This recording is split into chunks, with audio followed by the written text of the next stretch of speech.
Conservative Police and Crime Commissioner for Sussex, Katy Bourne, who joins me now. Perhaps I can put the same first question to you, Commissioner.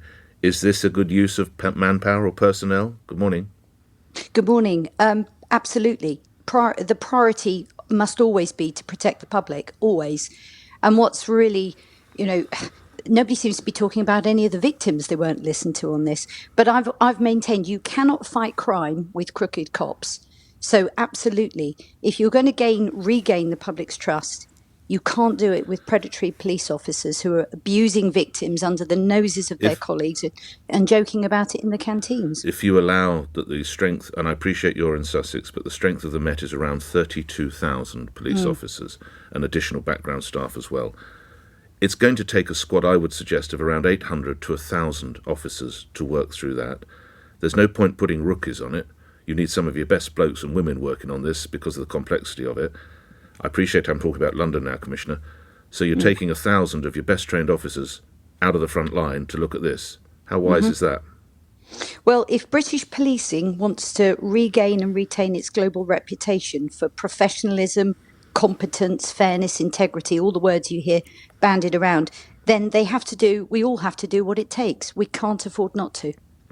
Had this officer been serving in Sussex and not Scotland Yard, what would you hope would have been the response when senior officers were made aware on more than one occasion of allegations of domestic abuse from ex-partners? Well, a couple of months ago, the Inspectorate for Policing published a report on vetting saying that the standards weren't good enough, and they gave 29 recommendations for chief constables. This is across the whole of the country, is it? Across the whole of the country, just 2 months ago. And in fairness to Sir Tom Windsor, the previous chief of the Inspectorate, 2 years ago, he's been like a canary in the mine, saying that vetting's not good enough. I held a scrutiny meeting, which is my job to do, to scrutinise the performance of the force with the Chief Constable 2 weeks after the report emerged. Yes. And we went through all the recommendations, and I said I would be reviewing these again in a few months' time to see how they'd implemented these. So there's been a huge amount of work in my own force, I know.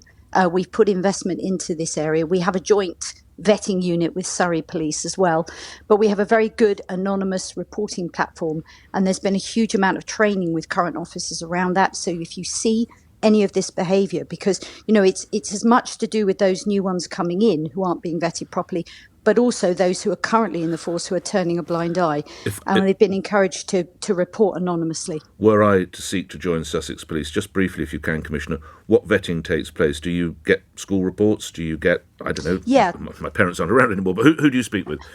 Well, there's a broad range of checks initially across the local and national police databases and other databases. They'll do credit reference checks. They'll look at your social networking presence. They'll speak to previous employers. They'll do some intimate checks on close family members as well. So I'm a 19-year-old. I'm a 19-year-old man or woman. You do talk to mum and dad, and you do talk to former teachers. They're meant to do that, and that's part of the College of Policing's beefed up vetting guidance.